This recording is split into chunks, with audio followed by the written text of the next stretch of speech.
நிலவு தூங்கும் நேரம் நினைவு தூங்கிடாது. இரவு தூங்கினாலும் உறவு தூங்கிடாது.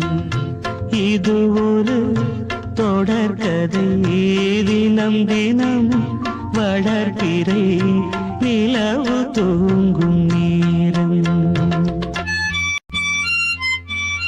நான்கு கண்ணில் இன்று ஒரு காட்சியானதே.